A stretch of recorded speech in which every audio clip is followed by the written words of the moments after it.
Spera, and this is the iTechGear Weekly, episode number 174, the March of the 27th, recorded live Sunday, June 14th, 2026, live from iTechGear Central. As I said, I'm Christopher Spera, the editor-in-chief here at the iTechGear.org. Joining us this week, we've got yet another week where we've got a full crew. We've got the editor from iTechGear, the former contributing editor at Gear Diary, and the late, great PocketNow.com. That's Mr. Chris Gavula. How are you, sir? I'm doing okay. We've had some bad storms all day, lost power a couple of times, but otherwise we're functioning now. We're functioning now. Fabulous. So yeah. If you blip out, it's not personal. It's nothing personal. Well, absolutely. It probably is personal. It probably, yeah, it's true. Right. Okay. Not pulling any punches. There you go. No, not us. We've known each other too long to pull punches anymore. True. That's true. Well, you know, we've also got the editor here at iTechGear, the former contributing writer over at Gear Diary, and of course, the host of the Linux Link Tech Show, Living in the Retro Arcade podcast, and of course, fitness for the rest of us. That's Brother Joe McLaughlin. How are you, sir? Feel like the survivor this week. I hear that. I heard you. I heard you. I know it's been a little rough. Yeah, but other than that, I'm just ducky. I'm sorry to hear that. You're not goosey. You're not goosey or ducky. Not goosey. No. No, just ducky. Duck, okay, gotcha. Duck. Goose. And of course, last but never ever least, we've got the editor here at iTechGear and the former co-owner of WUGNET Publications. That's Dr. Mr. Larry McJunkin. How are you, sir? I'm fine. You know what, Joel? There's always two sides to a riff. And as long as you're on that good side of it, I that's don't know all if that it's matters. the good side anymore, to be honest. But yeah, we'll go. I mean, we'll go. We're drowning down here. More rain on the way. I'm over it. Yeah. Totally over it. Yeah. It's been weather's not been a great week. In some cases, as we'll see later on in the show, it's been a rough work week, not only for Brother Joel, but for a couple of other folks out there in the ethers. But one of the big things that's been happening this week, this of course is WWDC week +1, right? We've gone through all of the hullabaloo and the hubbub of the dub, and what? Well, the March of the 27s is on, don't you? You know, the March of the 27s. Yeah. There's been a lot that's been happening. So, did you guys have downloaded some of the stuff, right? I got it all now. You got it all now, even WatchOS. No. I didn't do the watch yet, but I'm downloading it tomorrow. Okay. Yeah. Okay. I will tell you. Last year I did WatchOS 27, and I think I bumped into a problem where I had to blow my phone, and of course that worries me a little bit. Yeah, and here's the thing: if something happens where you've got to blow your phone and your watch, and you don't do the watch first. There's no way you can't backtrack. You can only move. You can only roll I understand forward. at that you can't point. roll back. You have to roll forward. I understand with the watch. You literally have to take your watch to the Apple store to have them basically reset. You know what? I don't need the watch beta. I really don't. I could care less about it. Probably now I won't. No. So let me just I would offer some caution as far as WatchOS beta is concerned. There's no way to downgrade your watch, and that's a bit of a problem. Let me mention one thing about WatchOS. I'm the 27s. I'm a little annoyed because I have an Ultra One. They're not even 4 years. They're not even 4 years old, and they've been dropped from support. Whereas the 6-year-old iPhone 11 is still supported with iOS 27. It was an unexpected drop because it's not that old a device, and it was an expensive device. It was. Don't you think it has something to do with saturation? I mean, there's like 1 million times more people using that phone than that one. Well, that possibly, Larry. Yeah, and people were talking about iOS, obviously with the iPhone 11s, and up until the announcements, they were actually talking about it being dropped this time around. Yeah. And so it was kind of surprised that they kept it. But what surprises me is Apple has been known for longevity of the OS and hanging in there on devices for a long time. Yep. Yeah. 4 years true. is not long. 4 years is not long, kids. No, Not- no, it's not. not- I'm not actually anymore. surprised. I'm actually surprised that they went ahead and they Yeah, dropped Me it. too. they typically do 7 to 8 to 9. I'm also surprised not only did they drop it, but they really haven't given a good explanation of why something that recent was dropped. They really Right. didn't give a reason why it doesn't have this, it doesn't have that, whatever it might have been. They haven't announced it. No, Well, they have not. Kind of And disappointing. But overall, I'm happy with the 27s. Overall, well, I've seen some folks say that, that if it wasn't for Siri AI, the updates to Siri, Yeah. that Golden Gate would be the lamest OS upgrade. well, Oh okay, God, but I disagree. yeah, big I do time. too. And I'm gonna say something here. Hugely. Yeah, because first of all, if it's another Snow Leopard release, that alone is a huge thing. To clean these versions up is a huge Yep. thing. Forget new Mhm. feature sets for a minute. They cleaning up. To me, macOS 27 is very clean.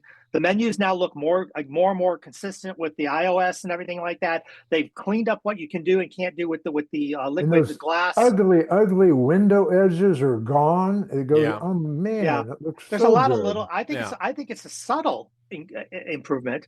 But let's do a quick, just so we know, quickly, guys. WWDC introduced a new iOS, new iPad OS, Mac OS, Watch OS, Vision OS, TV OS. They all got new ones. The March Everything of the got 27s, yes. Apple TV, everything, everything. everything got Siri AI. Yes. And which is still being Throughout. rolled out in parts for things, but we'll talk about that shortly some more. But Siri AI is all over the place and coming. What else am I missing here, Chris? I mean, that was the big stuff. There's a lot of conversation about Siri AI. That was really their focus. Yes. Kind of like Google's was about Gemini, all about Gemini. Yes. You know?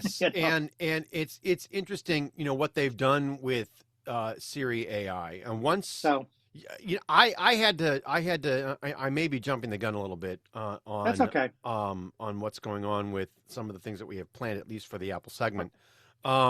But I will tell you that I did have a bit of a rough go, and I'm still having a bit of a rough go with Siri AI and some of the things that are showing up as some issues. Well, let's talk about I think we're pretty pleased with a lot of the changes that have come in the 27s, despite some of the comments people have had. But let's talk about some of the challenges that we've run into with it. It's a beta, guys. Remember, it's a beta 1. It is. And it's beta, it is a beta, beta 1 on a major OS change. So let's not get too excited about. Yes, I think I've got Mac OS 27 on my MacBook Air M2, and I've got iOS 27 on my iPhone 15 Pro Max. All right, and I've got one major issue on each platform. The one that's most noticeable, and I'm also seeing it on my iPad, my M4 iPad Pro, 11-inch, and it's where I've got a prompt in settings to set up Talk to Siri. All right. If for whatever reason, and I don't know why, I've Googled this. I've taken this to both Siri AI and I've taken this to ChatGPT, and Siri AI doesn't come up with a really great answer, but we'll address that in a minute. Interesting. But ChatGPT and Google both say the same thing. They want you to go ahead and to if you've already done this, if you've tried to set up Talk to Siri, and the prompt to set it up won't go away. It tells you, well, turn it off and then reset your iPhone. So volume up, volume down, hold the side button in until you see the Apple logo and then let go. All right. So hard reset that. Or and if that doesn't work, you can also turn it off and restart your iPhone. But it's supposed to go with Talk to Siri off. It's supposed to go ahead and blow any voice training data that you have, and then when you turn it back on, when the phone comes back on, the device comes back on, and you go back into set up Talk to Siri, and you turn it on for either listening for Siri or Hey Siri, it's supposed to blow everything and then allow you to rewrite anything that was there, and it should clear the prompt. Unfortunately for me, it won't clear the prompt to set up Talk to Siri, no matter what I do. And I've got that issue on my iPhone, and I've got it on my M4 iPad Pro. You didn't get it, Chris? It won't clear. I didn't get that problem at all. The one thing I got was I signed up on the first day with the downloads. The downloads came out about an hour after WWDC's keynote finished. Right. And I signed up like within an hour of having downloaded those things, because you install it and you see that it asks you about it, right? And I turned it on, and it spent the next 5 days indexing my devices. After you had installed it. After I installed it, and after I turn on Siri, which it says join the wait list, and you can see that as soon as you install this thing, it starts telling you under the settings menu, I'm indexing your machine. Go ahead and continue to use your machine while we're doing this. It says indexing in progress. You can use your device as you normally know would. What? Indexing I don't think that's altogether a machine problem, because I'm reading up in the dev forums that some people are getting 22 to 28 hours. They're getting it turned on. Yeah. So maybe that was the initial onslaught, perhaps. Well, hang on. So the message that you get is indexing in progress. You can use your device as you normally would. Indexing improves search. It can take a while. Longer charging sessions help indexing go faster. So leave it plugged in. BS? Plug it in and leave it go, and then it should do the thing. Now, I will tell you that it was still. I did this, and it was still 5 days on my last device. No, was that on your iPhone or is that on your iPad? Hang on. So some of my devices got finished a little faster. My phone got finished a little faster. My iPad took the longest. To be fair, that's the device I use the most. Probably has the most crap on it. It took the longest. And that's your primary, but your iPad is your primary computing device. Yeah, more than anything else. Yeah, probably. Yeah. I would say that's true. So I'm not surprised. But I didn't get that on my iPhone, but I've got it on my iPad, right? Okay. Which is interesting. All right. You didn't get the indexing message at all, ever? Well, not on my iPhone, no. You should have, at least for a little while. Did not at all. You're supposed to get it on the first device that you requested. To be fair, my iPad was my first device, but it was showing up on all my devices, Larry. I'd see the indexing message. Yeah, mine is too now, except for the Mac. The Mac's got a different the Mac didn't show it either. Right, the Mac didn't show it for me either. Didn't get it on my Mac, not at all.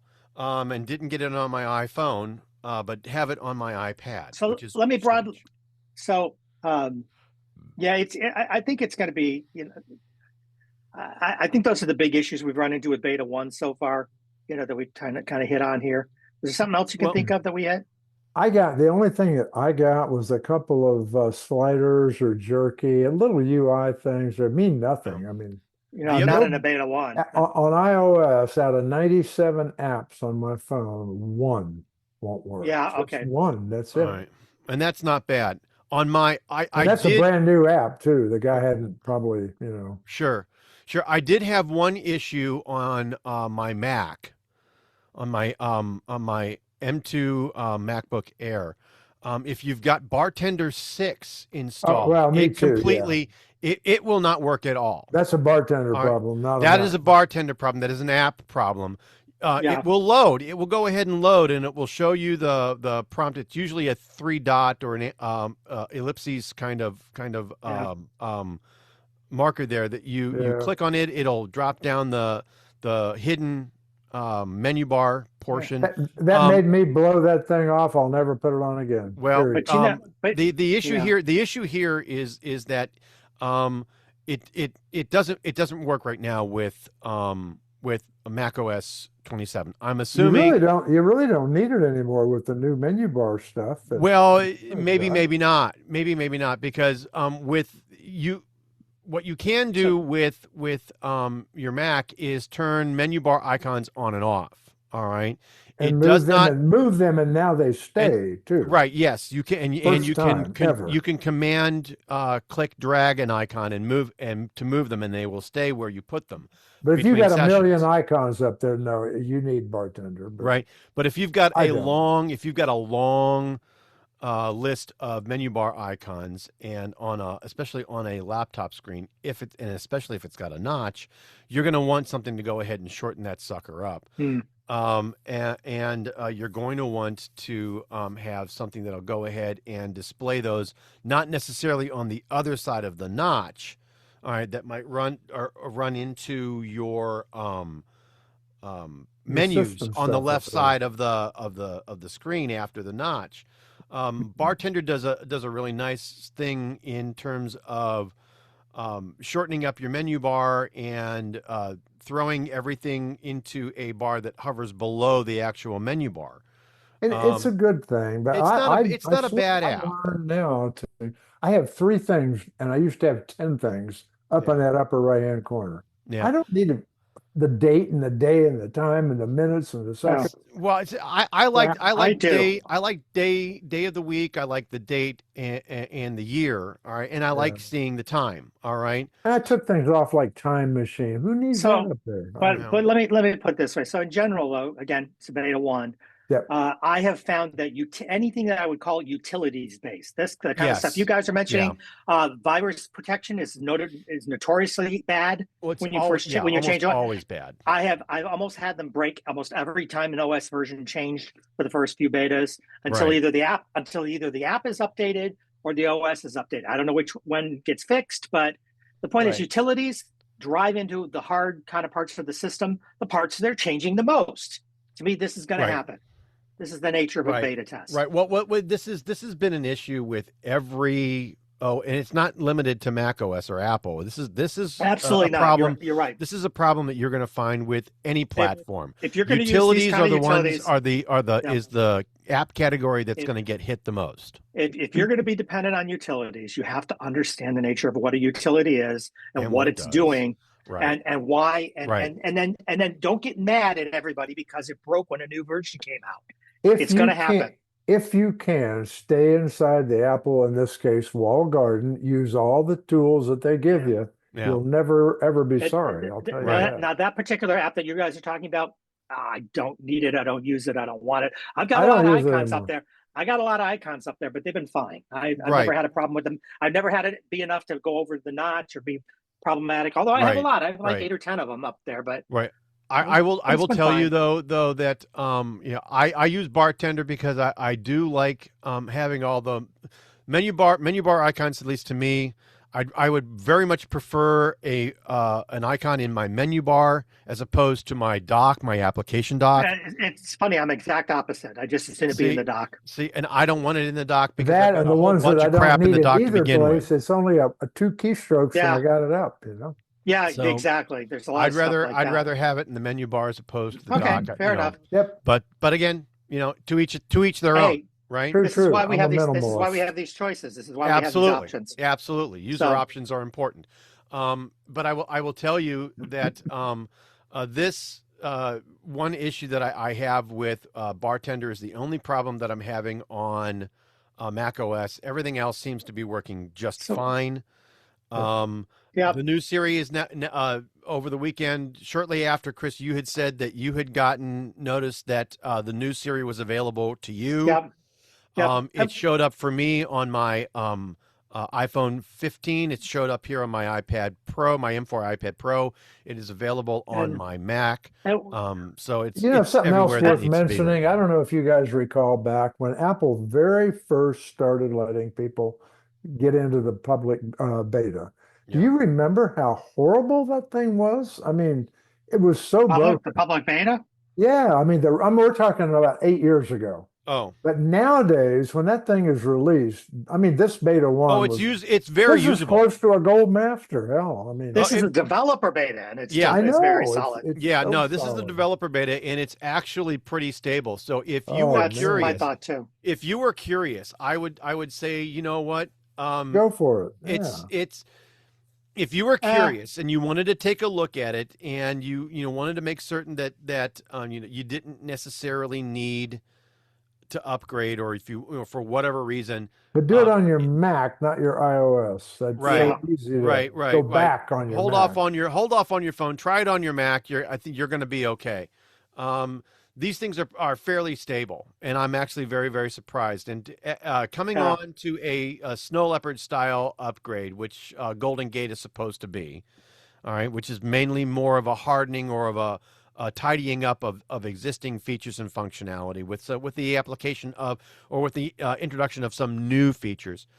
You should be all But right. back It's pretty up, safe to back jump up, on. back up, back up, and don't depend on the Okay, cloud. hold on. You Beep, must. beep, Yeah, beep, yeah. beep. Go ahead. Larry's Say right. again.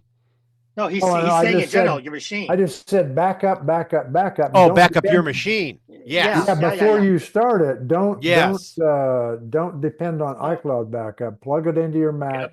Do a real full backup. Okay, That so you're way you talking on your iPhone. Phone. Plug your phone or your iPad into your Mac Follow and the actually prompts, do do a the backup backup. right to your hard drive or your SSD on your Mac, so that Right. you can go ahead before you install. So that And you have to change it from critical items to all Yep. items. Yep. Yep. And that I is agree. not a bad idea. And That is so- not a bad piece of advice. That's a great So piece of advice. Let's talk about Larry. I think there's some other features that are coming. You know, Yes. I mean, I'm with Maybe. you guys. I think they put out a lot of good info at WWDC this year. For Yeah. me, the three things that they have left yet and didn't talk about, they do nothing for me, but they may hit your sweet spot. Yeah, me neither. I'm with One you. of them is the Apple Watch Ultra exclusive watch face, but everybody I've talked to say they don't use that watch face very much with their Ultra watch. So how It's great very, is very it? interesting. You know, Chris has a Watch Ultra. I have a Watch Ultra 2. Yeah. All right. Most of the faces that I use are more modular, number Right. one, in nature, Yeah. number one. And number two, it's not the modular Ultra face, which has got the huge. This is the cleaned up one they're talking about, right? Right. But the one that they're simplified talking about one. is right. It's not the modular Ultra versions that are currently out that I use. It's more Right. of the older modulars that have tons of goop, in terms of complications. But in and the features. end, it's a watch face. It's not like Yeah, a brand new I'm with feature you. in Mac or something. Right. I'm with you. This To be is honest true. with you, I never cared about the mod. Even with the Ultras, I didn't care about the modular watch faces. It's too much garbage on the screen at one time. I'm not looking down at because I'd have to hunt and peck. It's too small. Right. So I just assume I like simple interfaces on my watches anyway. Yep, I do Right. too. So Right. Yeah, the so, next thing might be something interesting though, because Apple did promise us way back when Yeah. when Apple AI was to come out, they said it would be available with all the other chatbots, ChatGPT, Gemini, Cloud, whoever you want. Right. So, Now this is the yeah. ability. This is the ability for Siri to actually, instead of using its own Gemini-based models, it will actually directly support ChatGPT. It's going to currently directly supports ChatGPT. It will also support Claude and Gemini and ChatGPT. If you can hot switch that back and forth, then it's usable to me. But Yeah. to I thought hardwire it, I don't want it. You know? Well, it's interesting because they tell you right now, if you want to use the Siri, one of the big steps they tell you to do is to disable the ChatGPT. extension. Yeah. I did. You got to Yeah. disable that. So it is appear to be an either or scenario. But Right. let's talk about why. But let's talk about why they don't have that in there yet. And the number one reason listed in this article is actually probably the reason more than anything else. Well, it wouldn't. It's so. There are a couple of reasons. Part of it is, I mean, you really want to see how Siri AI and Apple Intelligence really works. So if you have ChatGPT turned on, you're not going to see the way that Siri really works, or the new Siri. I think it's privacy. I really do. Well, They no, can I think control- the number one reason is the DMA.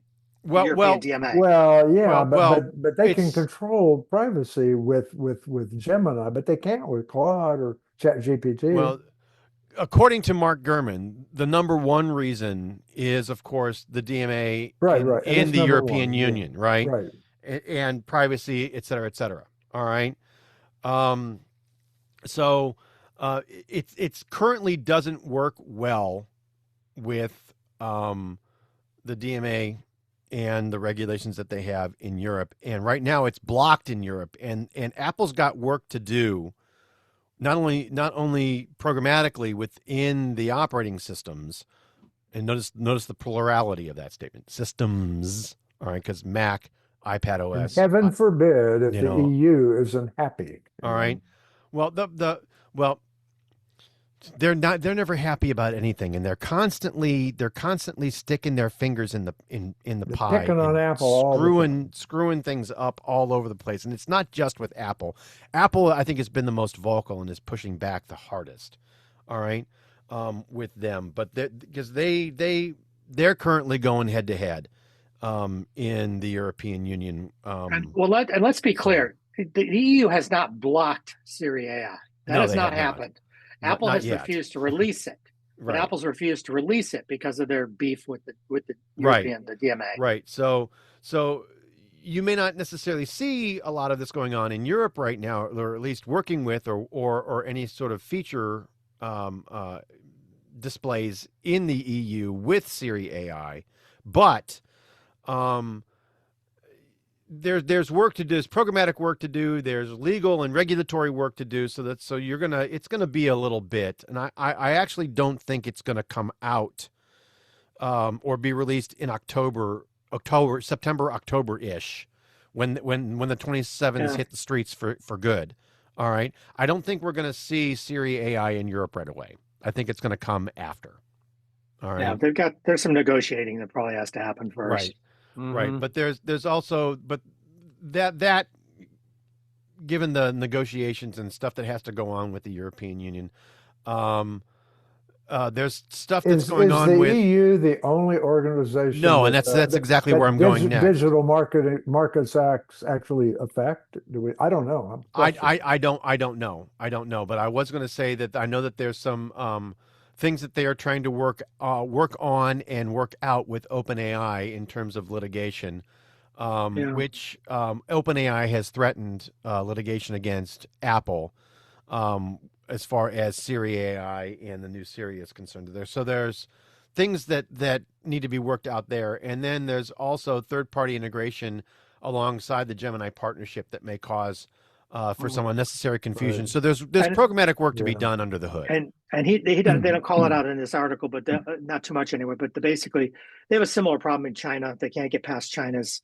current the Great Wall, regulations. The Great Firewall, the Great Firewall. They can't get past all those yet with it. So it's not going to be there yet either. Yeah. The last of these three things actually, I think, is quite a deal. And I don't use photography as much or camera as much as I used to. But for those who do, they promised us that they would someday make a fully customizable camera app so people could move their controls around wherever they wanted them in the UI.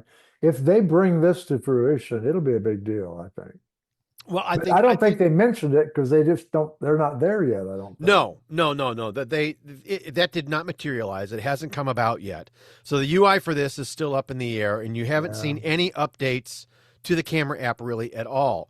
But what I would really like to see is I know that they did talk a little bit about improving some of the AI features in the Photos app and in what you can do with photos after you actually snap the picture.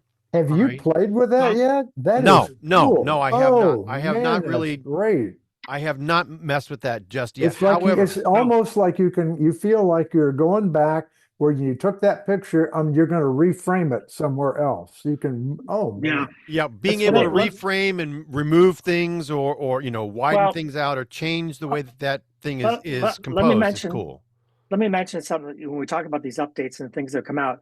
You guys know I've also played with the new Vision OS 27, and the photo thing is actually a big thing because we've had the ability for quite a while now in the Vision OS to spatialize 3D-ize a picture. You can actually see it on the Vision OS much better than you can see it on other devices. You can enable it, but anyway, the point is, it's fascinating. What they've done is they've extended that even further. Vision OS has environments that you live in. Yes. When you're in, and you turn them up, turn them down. But you're in spatially, you'll be able to physically step into. You can now you can literally take your panorama shots, turn them into your environment. Yeah. And it's like you're But it's you're like at the lake that you were at last year. So Yeah. it's literally like looking at Google Street View, which does the camera view all the way around. Yeah, it does It that whole feels 360 like camera that. It feels like that, and they've added a new environment that basically puts you in Iceland watching the Northern Lights at night. It's fascinating, but the point is, they're doing a lot with photo. They're doing a lot with all doing these a lot kinds with of photos, image but they're processing. also specifically with the camera app. Not only should you be able to go ahead and customize the UI, so some of those UI based features that you would be able to use in the camera app as opposed to after the fact in photos. Mhm. All right, you're supposed to be able to bring some of those controls to the top, surface some of those so that you'll be able to go ahead and stick them where you want them, quickly turn them on and off, or tweak them, or however you want. Now, All that hasn't come about yet, so the camera app No. still isn't there. So some of the AI stuff is showing up, but the camera app But that's in modification photos. stuff. But that's in photos after the fact. I This is understand. actually I while understand. you're No, and what I'm snapping. getting at is, although the AI stuff is showing up in cameras too, in terms of photo processing. Right. What's not showing up yet is the modification stuff of the actual UI. app. Right. So a lot of the AI stuff we're seeing in photos is stuff that we've seen on the Android platform for a Right. little while now. Right. But there's things that are beyond that as well. But the point is, they're all starting to play parody games, which doesn't surprise me. I kind of expected not at all. that to come. I mean, some of the things we may actually get into in our mobile segment as we talk about some things that are happening there with the You latest. guys want to mention that the two things that are only available on the iPhone 17 Pro and Pro Max? I think we should. And Go ahead. iPhone Air. Yeah, we should. They're not a big deal, I guess, but one of them is Siri Expressive Voices, ability to customize your expressiveness or the pitch or the pace of Siri's voice. The second one is Advanced Dictation, which I haven't turned on, but of course I'm not able to try it yet. But so on my 15 Pro Max, I am able to change the speed for Siri for which it responds, but that's the only thing that I've got. The rest of them are only on the 17 Pro series and the iPhone Air. Right, you can't change. But some of this, Larry, also does already appear on the Mac OS version as well. Correct. So the dictation does, for example. Correct. And there's going to be even more things that come out with the new hardware, the iPhone 18 Pro, that we're going to hear about. True. In September, October timeframe, when that keynote is, and when they're ready to release that hardware. So you know that there's stuff that we haven't even heard about yet. That's going to be specific hardware specific to that new device and new device line. All right. So I would, if you had held back, all right. I think the iPhone 15, I think, was the first iPhone line that really kind of got into Apple Intelligence. It was made for Apple Intelligence. All right. You're going to see some features there, but obviously as you move forward in the hardware advances, things are going to get more advanced. You're going to have more capabilities and abilities. So you're going to see more in the newer hardware than you will in the older hardware. This translates to, if you've been holding back, don't go buy a new 18. Right. If you've been waiting and you've been holding on for a new piece of hardware, the 18 might be a good jumping in. Or a 17. A Pro. I tend to go every other one or every third one. I don't go every model every year. Yeah. And so the 18 is probably high on my radar, depending on how it looks, what it comes up with, and all that. I'll be very interested in the 18. Let me put it that way. Yeah. Yeah. And seeing what we may chase it depending on how things go with jobs coming up in the beginning, in the middle of the summer here. We may chase, if we get the ability to do anything, it may be a 17 Pro or Pro Max. Oh, fair enough. But probably not the 18s. Just because there will be a price reduction on the 17s after the 18s are introduced. So there's that. All right. Anyway, so that's the new things we've talked about. What's coming with the March of the 27s. We've talked about some of the issues that we're encountering with the new beta 1s. We've talked about some of the new features that are coming in. Let's talk a little bit about the new MacBook Pros that are supposed to be coming out. There's a leaker that is saying that Oh, the new MacBook is 100% for sure going to have a touch screen. Aren't they, Yeah. Chris? Well, that's what the leaker says. That's what the leaker says. Yeah, and this is a supply chain leaker who theoretically knows what is being built and A being lot of prepped now in the people, I supply mean, chain. not me, but a lot of people do want that. I mean, I'm not sure why, because me either. almost everybody I ever know that I talk to that has one doesn't use it. It's there in their Windows PCs, and they don't use it. Well, it's very interesting that you mentioned that, because I've been a heavy Surface user on the Windows end for, more than a decade. Yeah. Right. Really since 2012, when the original Surface 1 came out. Right. And even though I use a Surface at the office when I am working, I use the Surface at the office to take handwritten notes in meetings and whatnot. And love it for that. Other than that, I don't touch my screen. I really don't. And yours is not a true laptop. True. You're using it as a tablet when you use it that way. Yeah. For taking notes.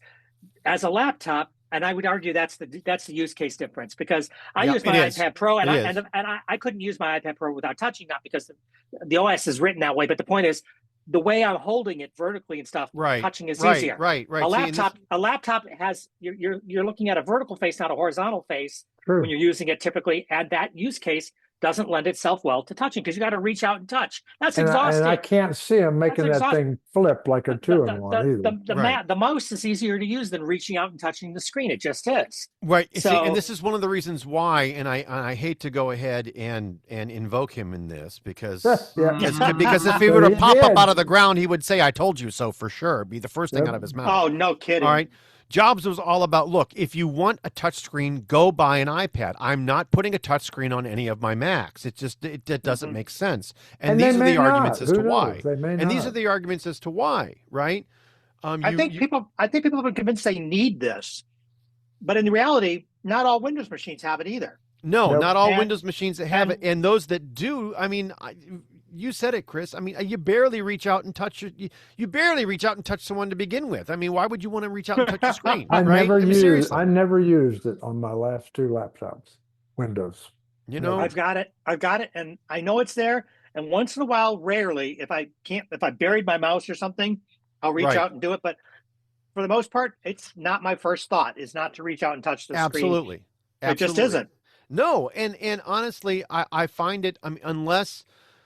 Because not every laptop that I have has a touchscreen, number one, and number two, because they engender different usage habits. All right, what I end up doing is either not touching the touch screen or touching the non-touch screen, because I get them confused in my head. There's no precision to one of them. This is what I'm saying. Well. And you and I talked about this a long time ago. That's one of the reasons I kind of liked the way Windows 8 was laid out, because it was designed for touch. It was. It was planned for touch first, because the nature of touching is different than the nature of pointing with a small pointer. Right, but Windows 8 was meant to be if you had a Surface, it was a very useful OS. If you had a desktop or laptop computer, it wasn't so useful. Wasn't so helpful. No. The Windows 8 would have worked very, very well for Surface branded laptops. Mm-hmm. All right, and it did. It actually did. And because honestly, believe it or not, that touch or that start screen was actually, when you pulled the keyboard off. All right. Yeah. It hid most of the desktop, which I know lots of folks found extremely frustrating because they weren't used to the touch-based interface, right? And but it was actually appropriate. What they did was actually very appropriate. It was. For the use case. For the use case, it was people didn't actually get the right thing to do. Well, they also didn't do a very good job explaining it either, and why you would want it or anything. They didn't explain it at all, and that's half the freaking problem with why Windows 8. Why would make this horrible change? Well, here's why you made the change, kids. Nobody understood it. So I liked it, but only for that case, only for that use case. Any other use case, I would have said no. It's not helpful. So here you go. So people are coming supposedly for those of you who've been excited and waiting for one. This leaker says it's coming. For the rest of us, we're all kind of going, Well, Okay. it's going to be interesting to see what they do with the UI in order to I agree. embrace the touch interface. How are they going to change macOS in Yeah. order to embrace touch? All right. Don't know. And Don't if know they that don't, they are. and if they don't really make a huge change, right? Why Well, have the feature? Windows doesn't have it, and you still futz around Windows with your finger. Theoretically, But it doesn't make sense to have it there. Oh, I agree. But it's there. So I guess what I'm saying is, wouldn't surprise me if macOS didn't change at all. You just still futz where you can futz, and you don't where you can't. I don't know. We'll see. I hope if they're going to do it, I hope they do something about it. Well, but I don't think they will. Honestly, if they're going to do it, they need to integrate the Apple Pencil into it somehow and give That's you the what ability I think too. to give you the ability to mess with Now, Apple Pencil. The pencil will give you more precision, and it'll give you the ability to write. If Yeah. you have a folder But how machine, awkward to write with that pencil over your keyboard. Well, and again, on a vertical screen, writing is awkward anyway. Anybody tries to write on a whiteboard or chalkboard knows what I'm talking about. Yes, and the issue that you have is going to be, how does the screen move and angle itself in order to enable this to happen? Does it fold all the way back? Because right now Macs don't do that right now. So is it going to fold all the way back? Is it going to do a complete 360 fold back fold? on itself? Yeah. It will do a 180 fold and just fold flat, or will it do a 360 fold, or how is it going to work? It may be a nothing. This may be a big nothing burger. It may be a big nothing, because honestly, I'm certain that in some cases that there are both of those Mac variants exist in the prototype lab. They do. All right. Oh, sure. They do. I'm certain that they do. And I'm certain that they've been there for a while. The problem, though, that I have is, how are they going to mainstream this, and how are they going to enable somebody to really use and embrace touch if this turns out to be true? But that's just so. Anyway, this is the rumor. We can speculate until the cows come home, but we don't know. We don't know, and I just have to wait and see. The last thing that I do want to go ahead and cover in the Apple segment here is that we seem to have gotten a reprieve. We were told, at least it was rumored initially, that for Intel-based software, or at least Intel-based hardware, macOS 26 was the last version of the software that was going to run. We were getting the alerts in macOS 26. Yeah, we were starting to get the alerts. We said quite that. In 26, they said in 28 to lose it. Well, I don't think they said. They said 27. I don't think they even said initially. that. I think they said it's going to be disappearing soon, I think is what they said. I remember the alert. I don't remember what it said. But there was an alert in macOS 26 did show the alert warning us this was coming. So and I thought we knew it was coming. And I thought that Intel support was finally going to die. With and be limited to macOS 26. Yeah. All right. That's what I thought too. For those that have downloaded macOS 27 and have tried to use some of the software that was really written as either a universal app or was written as a Intel only app, you will find that the version of Rosetta that was installed with macOS 26 has been uninstalled with the installation of macOS 27, and anything that you activate that required Rosetta will now flash a new dialog box that says that this application requires Rosetta in order to run, and that version 28 will see the end of Rosetta 2 and all Intel support, which is really interesting because now they seem to have moved it up a version. Yeah, but as you said, you got to reinstall Rosetta one more time, but it's not a big deal. It's a very fast thing. No, it is a very fast installation. And to be very, very honest, there is some optimization that has happened with macOS 27. So that version of either Universal or Intel-based app will actually perform a little bit better with macOS 27 and macOS 26. I can tell you, I am running one or two apps that are still left over that is still Intel-based, and they run fine under macOS 27. They run. All right, the one that I used to actually remove the aforementioned Bartender 6 is Trash Me version 2, which is an Intel-based app. It's not even a universal. It's a Intel-based app, and it works just fine and removed everything. I would say this. I would say this much for you. If you are a person who uses one of these utilities or apps or whatever that requires it, right? I would contact the vendor of that app and say, hey, by the way, I see this. Just want to remind you, is this going to be changed? Is this going to be updated? Is this going to be, remind your vendors, as long as you're still out there and still producing, they should be willing to help you. Yes. Yeah. And hopefully they will have an updated app for you, because you want a native macOS. You do. You really do. Apple Silicon app if you've got an Apple Silicon chip. So yeah, it would definitely be the best thing to do. But just be aware. Yep. Don't just sit on it, guys. Mention it to your vendors. Yep. Feel free to bring it up with them. Hey, I am getting this note. That's why Apple's notifying you. You'll complain to your vendors. I've already emailed Dymo on mine. See, there you go. There you go. That's exactly it. And that's exactly what you want to do. Anyway, so that is this week's Apple segment, kid. Lots going on from WWDC. Lots going on with the 27s. Stay tuned over the weeks to come and over the betas to come. As things sort of update, we will notify you as we go through here on the iTechGear Weekly. So stay tuned. But let's go ahead and move things forward to the AI segment this week. There's some now interesting things. We've gone ahead and we mentioned this a little bit in the Apple segment, but the new Siri AI app is now available to some. Isn't that right, Chris? It is, and we kind of just sort of talked about it a little bit. Our ability to get it. You waited a long time. When you activated Siri, you got this. You had to disable ChatGPT extension, and you had to wait for the indexing. It seemed like for a while, but eventually you sit on the joined waitlist thing for a while when you first activate it. Yep. And then eventually you get access to it. Yep. With limited things, as Larry mentioned, you don't get the voices, the voice modification stuff that you get on some of the newest devices. But for the most part, true, it's pretty good. Now, I will say as much. I played with it a bit, especially in my car against CarPlay. Yep. And I will say, it's definitely better than it was by a lot. I've done a couple of odd, just quirky kind of things. Like I asked it. I said, hey, can you check my email?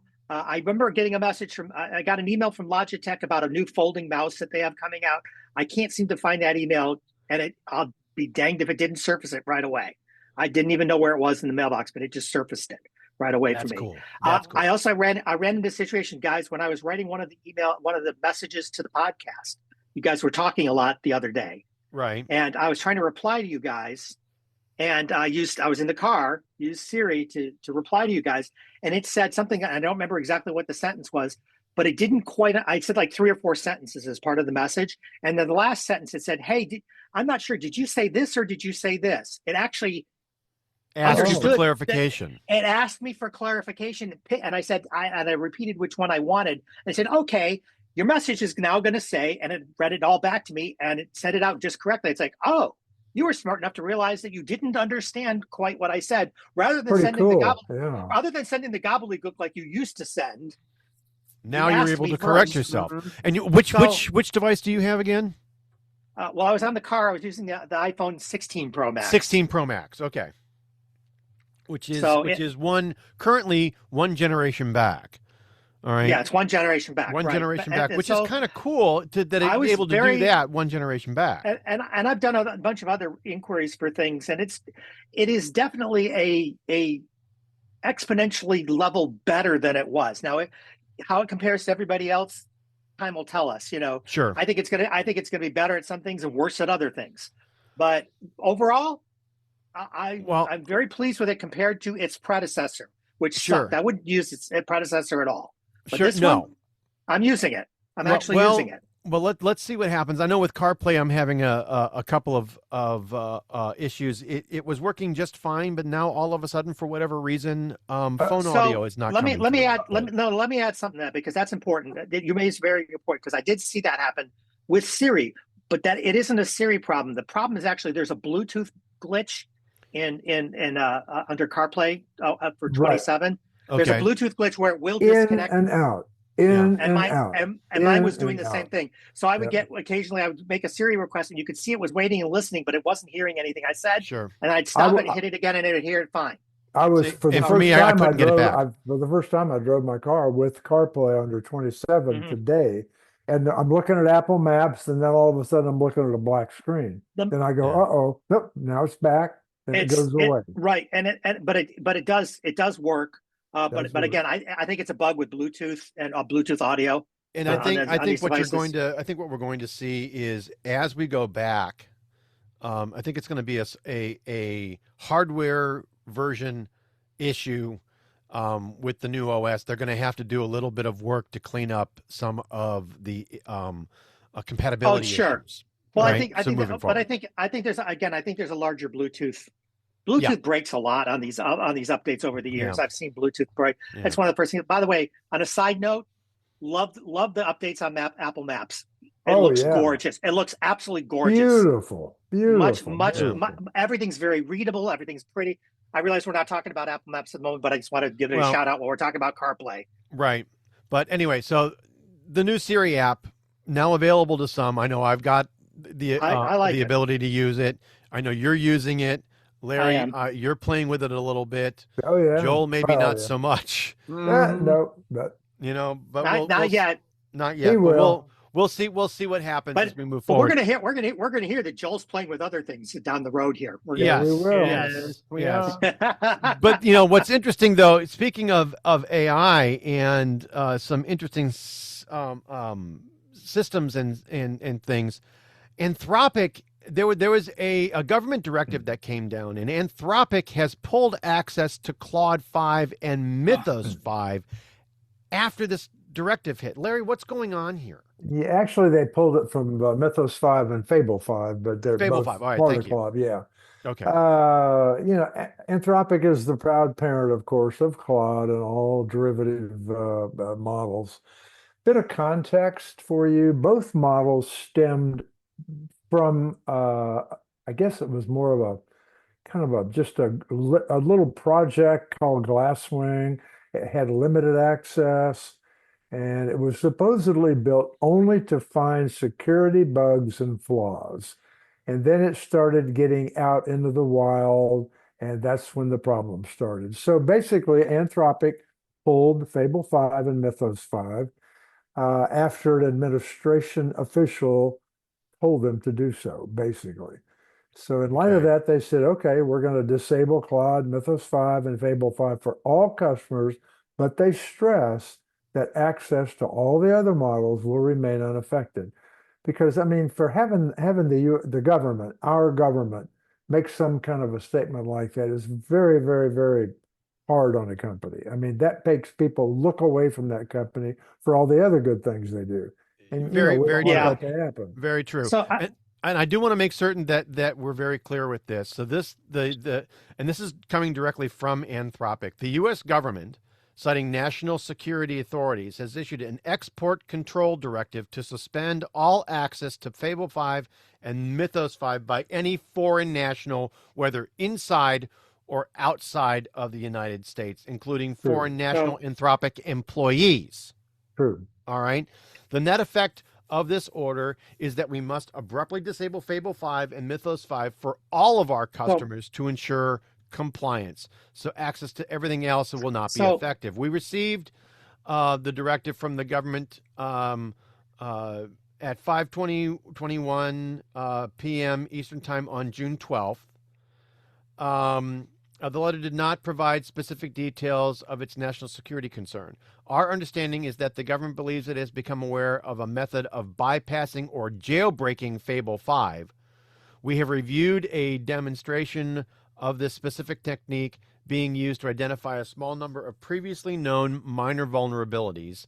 These vulnerabilities all appear relatively simple, and we have found that other publicly available models are able to discover them as well without requiring a bypass. And and also they issued a very nice apology. I will give Anthropic a lot of credit. I think they make a good product. It's not for everybody, but it's a great product. And as Chris Gavula will tell you, they're probably the only one out there that has some bumpers that they put in Well, it. I mean, and they- let me point out something that's very important here. The Mythos and Fable 5, they had already had some bumpers on them, and people had hit the bumpers and complained. And Anthropic actually kind of publicly said, "Yeah, by the way, we did put these bumpers in. Sorry, we weren't clear about having put these bumpers in place." Right. This is before the government directive came out, and I'm not entirely sure. I mean, they may be right because but some of these other companies theoretically can do this same stuff. So why isn't the government stopping down on their models as well? Is my question. Don't know. But I really think this is part of the government trying to punish Anthropic for basically standing up to them a few weeks ago. Right. I think that's And part of that's- it. Maybe, maybe right, not. Maybe not. Maybe not, but it appears that way. At least on the surface, it appears that way. So there was an update We'll see. related to this that came out via the Claude official X account. All right. Where Anthropic says that across Claude products, new sessions will run on your selected default model or Opus 4.8, and existing Fable 5 sessions will end with an error. On the Claude platform, requests for Fable 5 will also return an error. Please update your integrations to other Claude models. By the way, Firefox, Mozilla, has said that they used it to find a lot of bugs. They already used it to find a lot of bugs. Okay. So they were very impressed with the current model. So it is what it is. Sure. But interestingly enough, a national security directive did come out related to Claude Fable and Mythos 5. So we'll see what happens going forward and if that's ever going to get I think if it's modified so that it can be right. lifted, but we'll see. It may be a valid concern, but I think it's a concern with other models, not just these, and they should be directing them against. I think we will find that I think what this is showing us overall, and I think I'll get harum from the three of you on this. Let's do it now. Yes. Give the governor harumph. So I think what we're going to see is ultimately is that there needs to be guidelines, bumpers, limitations applied to AI in general across the board. All right. So that we don't bump into Skynet. And I'm not trying to create a conspiracy theory or say that the sky is falling here, but so that we can control the way that AI develops and not let AI control itself. And to Larry's statement earlier, Anthropic's the only one that even sort of talks this talk. Right. They're the only ones that do it. To put it frankly, they seem like the only company that gives a shit of all of them, really. And maybe it's true, maybe it's an image. I don't know. But the point is they seem like it. They're closer to anybody else. Well, I think what everyone is afraid to do, I think everyone is afraid to go ahead and put the bumpers in place simply because they don't want to be the only ones that are doing this or appear to be the only ones that are doing this. They don't want to hamstring their product. That's what they want. It's not that they don't want to hamstring the product. They don't want to hamstring the potential profits. All right. Of course. It's the money. It's the money. It's all money related. Right. And there's no good way for them to verify and check each other to make sure that they're not cheating. So that nobody knows what to do with that. So they're doing nothing. Right. So I think what needs to happen, and I think what ultimately what we'll need to see in general, and I really wish somebody in Washington were listening to this. Hello.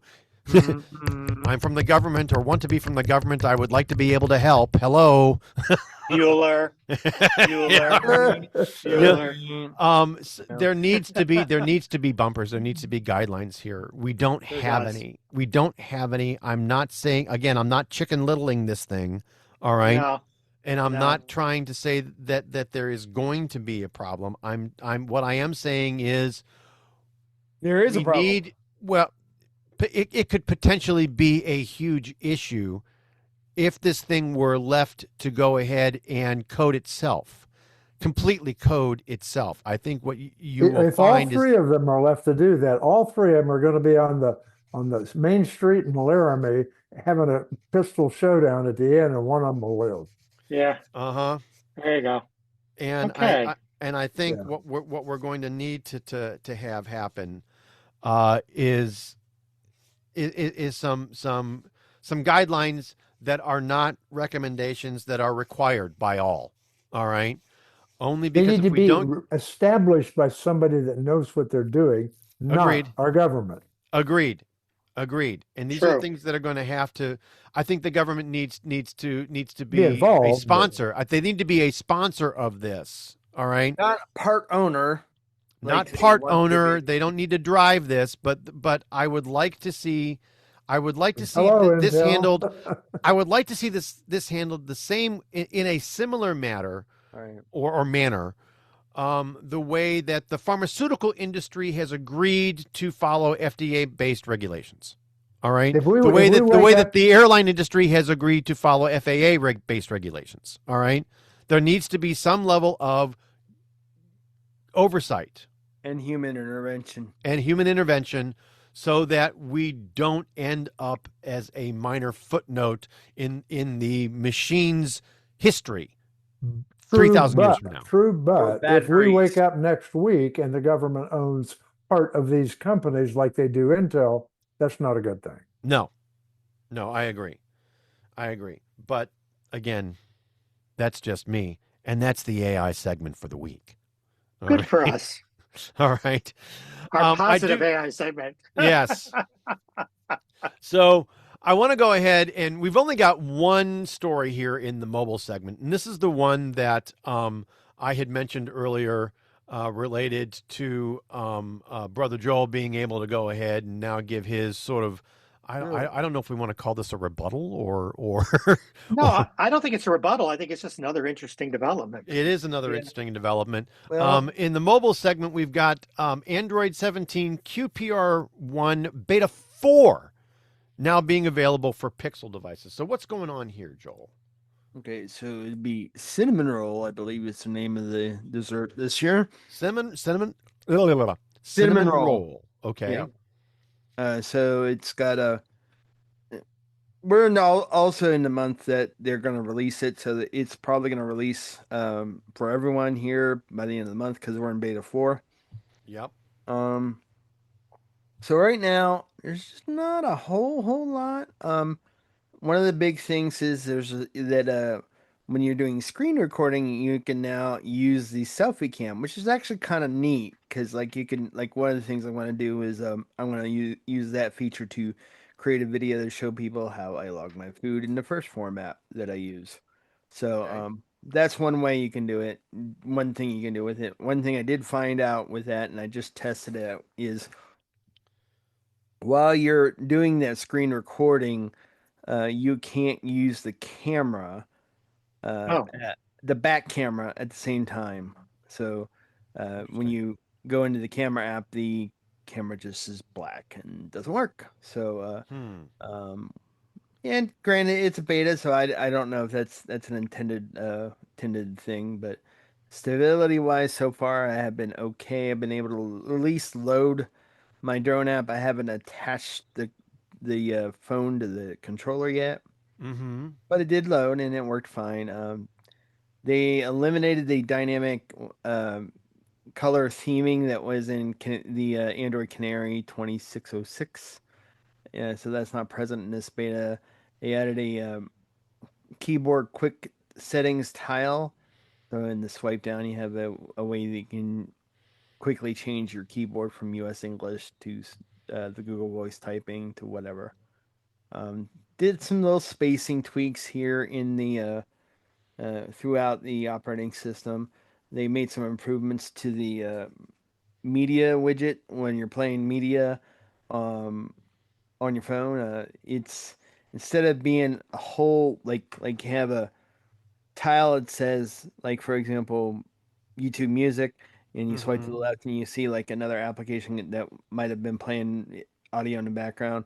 It's more like we got the main blob of the one that's playing, and then you have blobs over here over to the right Sure. of the thing, so you can quickly switch between apps that are capable of playing audio. So it's kind of nifty. So a bunch of bug fixes, but I would say overall, not a whole lot of exciting things in this release. That's what happens when your operating system becomes stable. Right. So Yeah. But if you're interested, you're interested in taking a look at this, you will need a Pixel device. This goes back there's to there's some betas on others. well, there may be some betas on others, but the actual QPR1 beta 4, all right, for Android 17, directly from Google, is Pixel devices only. It will support a Pixel 6a and go back that far, but it's really Pixel 7 line and forward. So Pixel 7, 7 Pro, 7a, Pixel Tablet, Pixel Fold, Pixel 8, 8 Pro, 8a, Pixel 9, 9 Pro, 9 Pro XL, 9 Fold, 9a, Pixel 10, 10 Pro, 10 Pro XL, 10 Pro Fold, and 10a. And there is a step-by-step guide that is available for all of this. So if you are interested in this, you will need some level of Pixel device to get it directly from Google. Yep. And the only reason I made the jump now is because it's gonna go. We're gonna have the full one here probably by the end of the month. They've been pretty stable with their betas these days too. I want to be clear on that. They really have. Right. But there is no beta for the Pixel 6 or 6 Pro. So 6a, that's and that's it in the 6s, and then Pixel 7 forward, you should be good. So, and that is the mobile segment for this week. Short but sweet, but hey, very, very important. Joel, is there anything that you wanted to highlight before we go ahead and move to our Windows and Linux segment? No, I don't have much. It's I've been pretty happy with the release so far. Okay. Like I said, the only thing I have to test out before I go on my camping trip is I want to make sure my drone makes the connection. Sure. But I think it will. So I just haven't tried it yet. I'm putting it on my Fold now because I've been wanting to get around. I hadn't got around to it, but I want to try it I'm out. updating my 7 Pro as well as we speak. So there you go. But that is the mobile segment for this week. And I'm going to go ahead and I'm going to move us to our Windows and Linux segment. But I'm going to do that right after this brief message. Hi. This is Christopher Spera from iTechGear.org. I wanted to talk with you today about becoming a contributing donor to the site. iTechGear.org has been around for almost 15 years. In fact, our anniversary is just around the corner on January 10th, 2025. 15 years. Where has the time gone? I've never really asked for any kind of donations for the site. It's always been about me providing value to you, a site visitor or podcast listener. The iTechGear Weekly is now in its 4th year of production, and Chris G., Joel, and Dr. Mr. Larry McJunkin and I are having a really great time providing you with some of the best free tech talk available from time-tested original internet writers, testers, site founders, and professional writers and editors on the internet. I truly believe that our crew has some of the best and most qualified pundits and commentators on the internet today. And we're not hobbled by any kind of sponsorship or affiliated relationship or other time-bought posts. It all comes from the heart. Unfortunately, times are kind of tough. And since the COVID-19 pandemic of 2020 to 2023, yes, almost 3 full years, times have become increasingly difficult for small independent sites like iTechGear.org to stay afloat. I normally do this with a portion of the salary I make from the day job. But with the IT market so tight right now, it's really difficult sometimes for many to make normal household ends meet, let alone fund a site like iTechGear that might decide to bring in a buck or two. It ain't easy. If you find any of our content on iTechGear or from ITGW to be of any value at all, I would seriously appreciate you donating as little as just $1 to the cause. While we do have a Patreon site, it's hard to keep one website up, let alone two. And since it's really only me doing the work, our Patreon site hasn't really helped us at all. If you can make a donation to the site or to the show of any amount, I'd be forever grateful.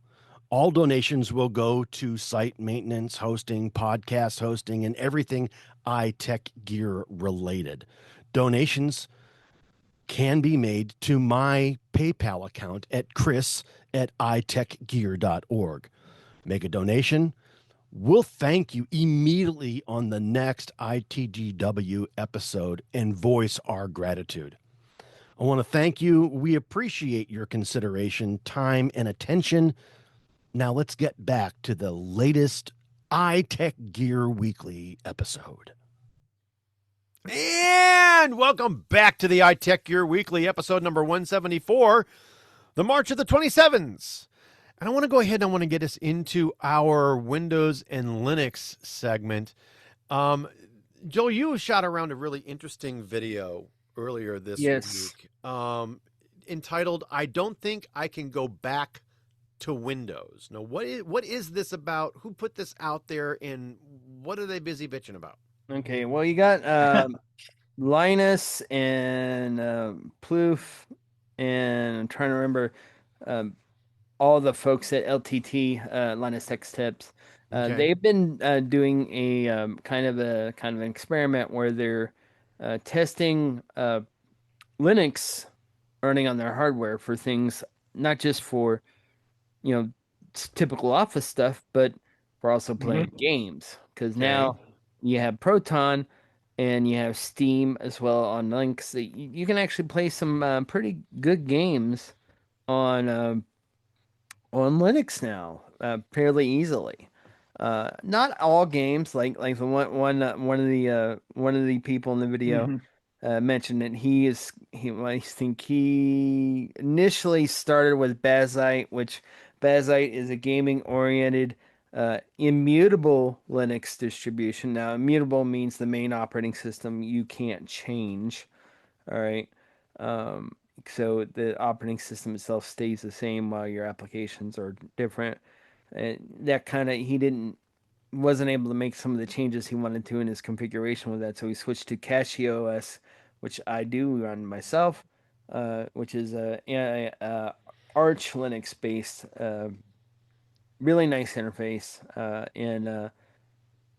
and he's going to be dual booting that between Linux and Windows, mostly because there's a game he wants to play called Marathon that doesn't work on Linux yet. So, Hey, Joel, does the hardware in Linux play anything here, or is it all about the build for the gaming? Most of the video was just being able to do all the things they normally would want to do on Windows, including gaming. Well, no, what I meant was if they were doing the gaming, playing the games on Linux, if you had a really high-end Linux box versus would it take advantage of the hardware? Yeah. There's drivers for NVIDIA cards. The question there might be is if you wanted to run like an AMD GPU, which I don't know what the support is of that, but for our listeners, it's kind of like Windows. More hardware, more power, better games. Yeah, it's weird too because there's kind of an emulation. I'm going to call it an emulation layer. That's not quite fair. That's not quite what. When you do something through Steam or some of these others, you're kind of working through a shell. You're not really direct running it like you would have under Windows. True. Okay. It's and you got to keep in mind too, Steam Deck is based on Linux, so I mean exactly. It's so a lot of the stuff runs. If it runs on a Steam Deck, it should run fine on your laptop. Yeah. So, it's fascinating that we can do this at all. It really is. True. The biggest thing though, that a lot of them were saying, and the reason why they don't want to go back to Windows, is because of Microsoft's BS Copilot Oh. crap and Oh yeah. all this stuff Really? they're shoving into Windows that nobody really likes anymore. Hint, hint, Nobody wants Microsoft. it. Microsoft doesn't even want it. Yeah. Yeah, fair enough. Hmm. Fun Well, times. so there are some reasons to actually get into Linux. This video, and we've got a link to this in the show notes. This video could actually be, if you are a little bit more technical, and if you don't have a problem chasing after some of these things, or at least looking into them and seeing what's going on, or if you have space on your Mac or your Windows machine and you want to install something like VirtualBox or some other kind of guest operating system utility like OpenBox or Parallels or VMware Fusion that would allow you to look at something like this. This could be a pretty cool hobby kind of thing for you to check out and learn about before making a formal decision as to whether or not to dump Windows and move to Linux or something else. So, and we've all kind of done it on one or two of our machines, haven't we? I know you have. I've got one machine that's got 20 plus different distros of Linux on it. I got it on my Surface. I got Ubuntu on my Surface. Yeah. In fact, I'm probably gonna at some point switch that over to Cashy. I just haven't gotten around to it. I do like Cashy quite a bit. What's another one that I was running? I'm trying to remember. I'm running Ubuntu, but it's not perfect. It's okay. And I will tell you that Linux does work very, very well with a touch screen. Yep. It does work very, very well. You'll be able to use a pen or a pencil or some kind of a stylus or something, and it will work pretty well. It can ink. It does need a little bit of work with inking. Yeah, I'm with you. But not bad, especially for something that is largely user supported in most cases, unless you're going to go things with things like Ubuntu or Red Hat Linux. So interesting enough, on my Surface Pro 6, I'm running Ubuntu, and it does not support touch on that device. I'm not getting touch working at all. Well, it's going to be the touch drivers for that version of hardware. You have to do in order to get that enabled. Yeah, I have a feeling there's some things. I did some things that were supposed to make it work, and it didn't work. So maybe I missed a step. Who knows? But anyway, the point is, even so, it works pretty good. Most amazing thing to me is we're sitting here talking about what we can do with Linux today. And I remember the first time that I installed Red Hat. First time. Oh, yeah. Can you put yourself back and remember what that in 2000, blah, blah, blah? Oh my God. I remember trying to get a modem to work back in the days of Windows. Even a printer. You couldn't get anything to work. It was really difficult. It was really difficult. And now there are many distributions of Linux that could be mainstreamed, to end users who had no experience with Linux at all. 71% of the world's corporate websites run on Linux as we speak. And that's globally, not countrywide. That's globally. Yep, globally. Well, we've said it before, and I'll say it again. It is a really, really good server OS. Yep. It's still not the best desktop OS. It still has a lot of challenges, the interfacing challenges, because the people that write it are mostly engineers, not end users. They're too geeky for their own good. In many cases. But having said that, it's way better than it was even a couple of years ago. But it's still not quite what it ought to be, and there's no consistency for people who want to use it. Right. That's a challenge. That's a challenge. And one huge area that needs work. I know some people will disagree with me, but I don't think you guys will, is video editing and media creation. Oh yeah. Without a doubt. Yeah. Without a doubt. GIMP. But what's interesting, Larry, Joel. You're right. This is Joel. Joel, this is Chris. I know. My brain is out today. It's been that kind of week. I've had a Joel kind of week. So, but what I'm getting at is, the interesting piece of all that is the downfall that we're seeing happen at Adobe. Yes. Is probably leading to this actually becoming a bigger deal. Yeah. Because there's other options now. The other options are starting to become bigger. Absolutely. And they are available in more places. Yep. Absolutely. Yep. So, but I have tried to go away from Adobe many times. Darktable has an interface that only the developers probably love. I completely hate it. Right. And to be very, very honest, if I could actually get an older version of Light Table to work, without trying to phone home and complain to me about how I don't have a subscription anymore, it would be awesome. But that's just me. So anyway, it's a thing. It is a thing, and I want to move us. Forward a little bit here. There have been some things sticking with the Windows and Linux sort of theme for this particular segment. There have been some changes. Chris, I know this happened to you. It happened to me. This next story, we were both subscribers to Xbox Game Pass. And shortly after, there was a huge, it was like $10 a month. And then out of nowhere, it went, or was it like $15 a month? It was like $15 a month. It jumped from $19.99 to $29.99. That's what they did. It jumped. But the point that I'm making is it was a very reasonable price.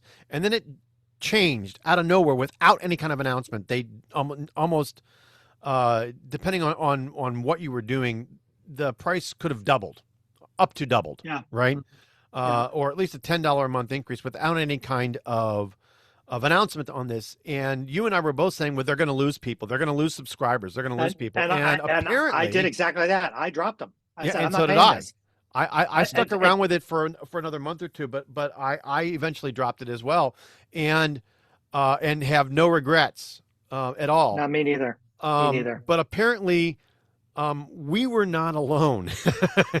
Apparently not. In the big FU to Microsoft, because apparently they lost millions of subscribers due to that price hike. Isn't that right? Yeah, they're right. They're not saying exactly how many, but millions was the word that they've used in public statements now.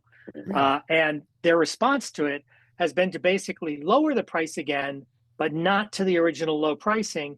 They lowered it to like $22.99, I think it is now. Yeah. And here's the thing. Here's the thing, though. The reason they claimed that they had increased the price in the first place was because they were going to include Call of Duty. That was supposedly the big driver for why they were increasing the price. Well, guess what? People didn't give a crap. No. They just abandoned it. And now that they've lowered it, but let's make it clear, they've lowered the price, but they didn't give you the better value. They just took Call of Duty away again, is all they did. Yes.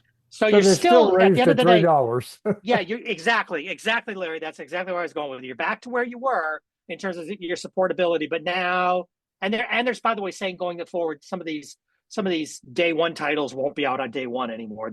These future titles coming out will still be delayed because they're going to want to make their money first. But so they're not really giving you anything. They're not giving you squat. No, you aren't. All they effectively did was raise the price on this. All right. So to me, I'm not going back to it. I have no desire. I'm glad I didn't acquire the habit. I really am. I wasn't a huge Microsoft gamer to begin with, but if you were a big gamer in general, Microsoft or otherwise, if you were a big gamer, $19.99 had been a decent value and a reasonable monthly subscription price. But if you were like Chris and I are both casual gamers, we're not gaming all the time. No. So for us, $19.99 was okay. It was good for us as casual gamers. It wasn't so expensive that we didn't want to do it, that kind of thing. But once they bumped it to $29.99, it's like, I'm not paying $30 a month for something I use occasionally. Right. It's just not going to happen. No. So off we went. And apparently, like we said, millions and millions and millions and millions. You're talking probably a minimum of 10 million a month that they're losing there. They were losing. Yeah. They're done. So they're done. I mean, I don't want to go into a lot of detail, but Xbox in general, that division's had a lot of challenges. There's been a lot of, and such a segue. Thank you very much. There's been a lot of changes that have been going on over at Xbox, and apparently, all right, there was a wonderful little kumbaya that they had with everybody over there at Xbox, and the CEO of Xbox, Asha Sharma, went ahead and let everybody know that they were only at about 3% accountability margin All right. And over the last 5 years, they've spent over $20 billion in ongoing investments to content, platform, and hardware. And they are just not seeing the return on the investment in terms of annual revenue. And the message going forward was, this cannot continue. So you know what that means. There's layoffs that are coming. But what's interesting is the big exception of that is Activision Blizzard. Yeah. Right. They're not including Activision Blizzard in that, gee, we're not doing so well comment. Right. No, this. It's an interesting exclusion. So it is an interesting exclusion. It's one of the biggest acquisitions that they've ever made. Yeah. So the question is it carrying the rest of the chain, or are they going to let it go, spin it off, try to make some money off of it? That's my question. Because it's my personal opinion on this, if they were to go, I think it is carrying the rest of the company. Number one. Otherwise, if it was not, you'd see there would be a lot more drastic action going on. I think so. I think what had happened already. I agree. Number two, if they were to spin Activision and Blizzard off after all the stink that they went through in order to get it in the first place, it's going to be like the Nokia acquisition all over again. All right. Yeah. They took a very, very wonderful company in Nokia. All right. They acquired it. They tried to integrate it. And then the year after they integrated Nokia into Microsoft, they completely killed the mobile line. So there's nothing for them to go ahead and actually capitalize on that technology acquisition offer. If they do the same thing with Activision Blizzard, you may as well just pack in the whole freaking thing. You may as well just take Call of Duty and the other moneymaker, one or two money-making titles that they have, package them all together, make them all part of one thing, and just spin them off and just shutter Xbox and say we're done. You know, well, they may do that anyway when it's all said. They may. Hard to know. Look, like I said, hard to know. They've said this cannot continue. All right. No, I would agree. The leadership team warned that Microsoft has been impacted more greatly than any other of their peers by the hardware component crisis due to the choices that were made over the last half decade. Over the last 5 years, they made bad decisions, and because of those bad decisions, now they're really starting to see the pinch. All right. Oh yeah. They didn't explicitly say that they were going to be, that console sales were cratering, but you don't really have to come out and say that to see that there is a huge problem with console sales and what's been going on with their hardware. They are not in a great position to negotiate with anybody in terms of memory and storage pricing, or even any kind of silicone updates, whether that be for CPUs or GPUs or solid state storage or memory or what. They aren't able to make as many consoles as players want to buy. They need new business. They need a new business model. They need new partnerships. And while they remain committed to Helix and things that they have already got, they have to think very differently about what they're going to do in terms of storage and memory going forward. So they've got problems all the way around. This is not something that is going to be easily fixed. It's not something that's going to be simple for them to get past. They're going to have to make some very serious changes. And if I were an Xbox employee after sitting through that, I'd be dusting off the old resume and start looking at kidding. Some employment alternatives. But with the way things are going in the IT market right now, that may be problematic for them as well. So I'm just saying. I don't see it going very well. The cuts may actually include a studio closure or two. So we'll have to wait and see how things go. All right, but I would not expect happy things to be happening. No, and remember, this is the woman who came from she had nothing to do with gaming before this, and now she's kind of running this division. Into the it's kind of interesting. Yes. Mm-hmm. So yeah, so it's interesting. We'll see what happens, but yeah, I would definitely think that there are issues and problems that they're having, that they're going to have a great deal of challenge getting past. But that's just me. They are. Let's go on to something a little bit more happier, shall we? Okay, go to something happier. I don't know that it's that happy, really. Well, Microsoft. Yeah. Well, the last story in our Windows and Linux segment is that Microsoft is finally letting users kill Bing in Windows 11 search. And so, Larry, what's going on here? I don't have a problem. I killed it years ago or 2 years ago when I killed Windows. No problem.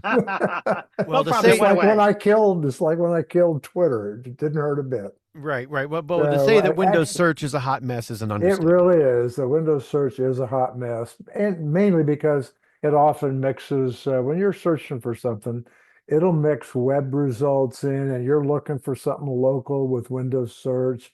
Right. And it gives you a web search instead. I mean, even Siri doesn't do that, I don't think. No. It certainly won't in the future. So although it's a rarity, it doesn't happen all the time, but there are occasions when search prioritizes Bing. So Microsoft has heard our feedback, and I know I hated Bing. I still hate it. I never liked Bing.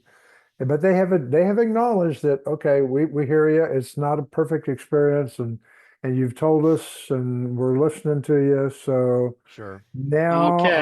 Now hopefully they're aware of all the concerns, and we'll see what happens. But right, but Windows Search is supposed to be a Mac Spotlight like feature that should allow you to very quickly and very easily bring up a search prompt in the middle, over the top of the interface, that will allow you to search for things, right? And for those of you who don't use Spotlight, a lot of Mac users underuse this.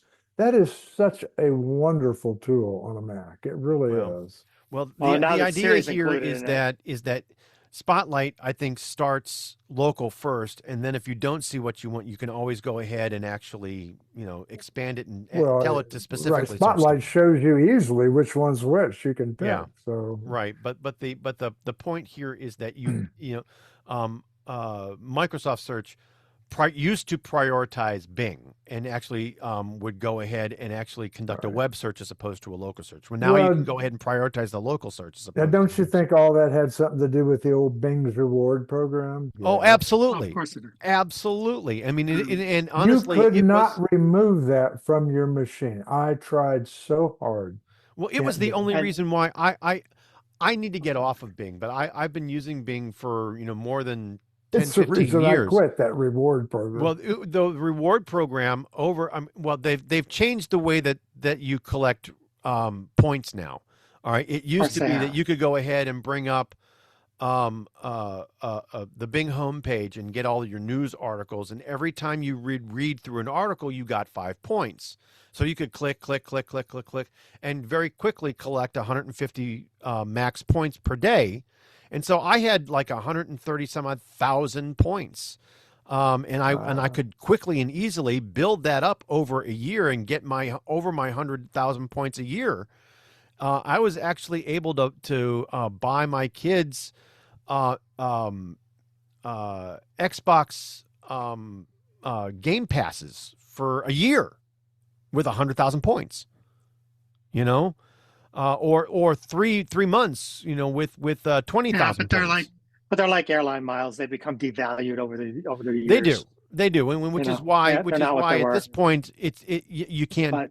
You're not getting points like you used to. You can't earn points like you used to. And let me point out to folks, if you're interested in the fact of the ability to basically defang Bing here, such as it is, it's not available widespread yet. It's available only in some preview releases. So right, don't get excited if you can't find it just yet. Yeah, the ability to turn it off is not quite everywhere yet. So no, it's not. But they're going to let you do it. You're going to have the ability to turn it off and get off of it. So and you When do we that see it on in a Puri, I'll believe it. right. You'll do that in privacy. Bring up settings, go to privacy and security, and then click on search, and you should be able to go ahead and make changes there to When it becomes available, when you'll it, make the yeah. changes. But the point is, you should be able to do it there. Right? It should Yep. should be fairly straightforward. And if you Yep. are on a Windows Insider build, you will probably get that a little bit faster than you Yep, would that's what if they're you were saying. not. So a reason to get on the Insider builds, if you will. Anyway, so that is our Windows and Linux segment for the week. And I'm going to go ahead and I'm going to move us to our tip of the week segment. But before we get to the actual tip, I want to remind everybody, iTechGear.org was specifically was founded with the intent of making technology easy for everyone to use and to understand. And this team specifically has dedicated their writing careers to this specific purpose. So every week, the iTechGear Weekly is going to have a computing tip authored by one of our experienced editors. And if you have questions, concerns, requests, comments, or yay, dare I say, ideas, you can go ahead and shoot those off to tips@itechgear.org. And if we use your email on the air, we're going to give you your 15 seconds worth of fame. It's only fair. This week, given that there's a lot of updates coming out specifically on the Apple side of thing, I'm going to go ahead and this week's tip is all about keeping macOS updated. It isn't just about getting new features. It's also about security, stability, and performance. Updates are often include patches for vulnerabilities and improvements that keep your system running smoothly. So if you go on your Mac, if you go to System Settings and you click General and Software Update, and then click the button that says Check for Updates, you're going to go ahead and see a nice, wonderful little switch there for enabling automatic updates. And you can, if you prefer to have the hands-off approach and just let it do its thing, always a wonderful idea to go ahead and let it do it and let it do that. But at the very, very least, System Settings, General, Software Updates, and check for updates regularly. While it might be tempting to delay updates just for the sake of, say, stability, or for things not changing, staying current reduces security risks and ensures compatibility with apps and services.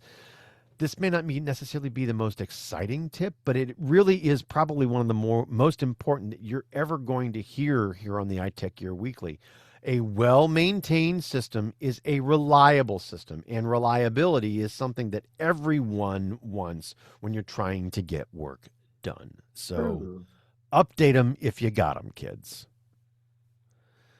All right, and I want to go ahead and move us now to our Pick of the Week segment. But before we get to the actual pick this week, I want to go ahead and remind everybody that normally our show picks are typically hardware and software and other items of interest that we have normally purchased and that we individually and that we actually use on a regular basis, and we like them enough that we want to go ahead and recommend them to you, our growing listener base.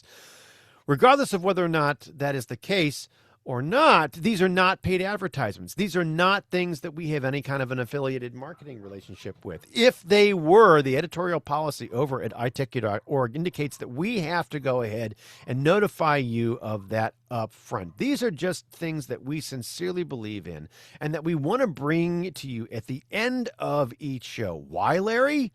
Because we like you. There you go. And Larry, you've got the pick this week. What is your pick of the week? Well, some context first. I have been searching for probably a month or two, kind of casually, but in some bit of earnest, for a new monitor to go with on my desktop.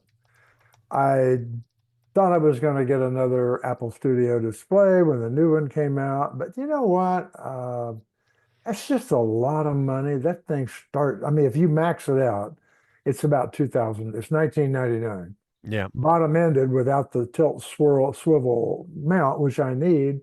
it's still $1,600. So it's a lot of pesos. So I Sure. got to looking around and I discovered two things. Number one, there are some monitors out there that far exceed the features and capabilities of that big, beautiful aluminum Mac. They're Sure. mostly plastic, sure, Yeah. but the display panel in them is exactly as good.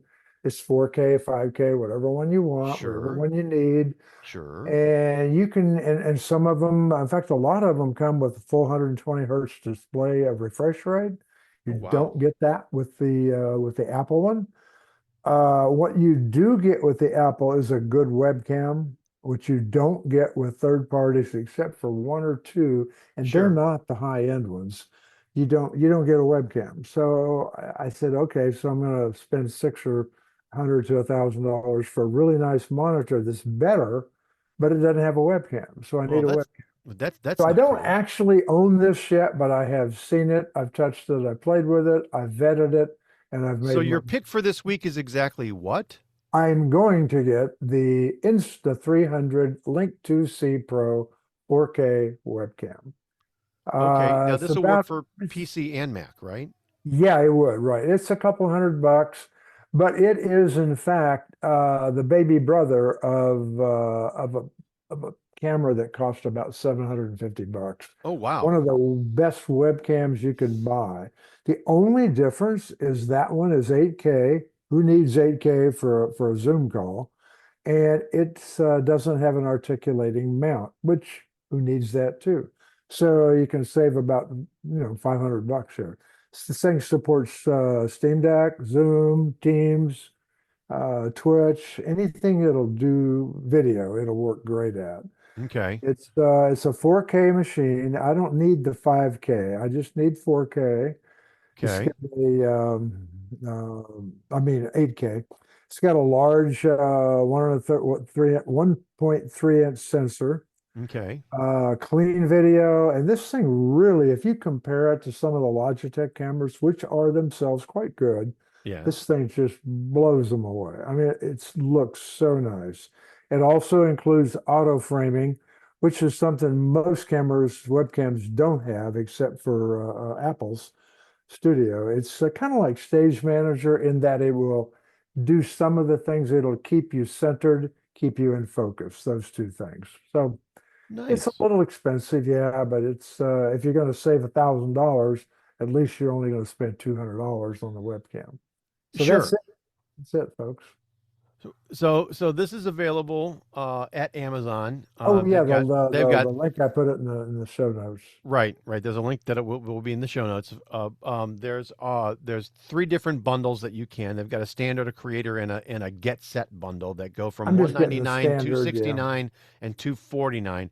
There's a lot that's here. So, but this looks like a really nice camera. After you get this thing, I will want a nice update and report to see exactly where we are. If I get that, and I'm quite sure if I don't get the Apple Studio display, I will get this. Awesome. One thing I know I won't get, and that's the Apple XDR display. Yeah. $5,000? No, thank you. Yeah. Well, that, kids, is the show for the week. This has been the iTechGear Weekly, episode number 174, the March of the 27th, recorded live Sunday, June 14th, 2026, live from iTechGear Central for Mr. Chris Gavula, Brother Joe McLaughlin, and Dr. Mr. Larry McJunkin. I want to say, hey, we will see you next time.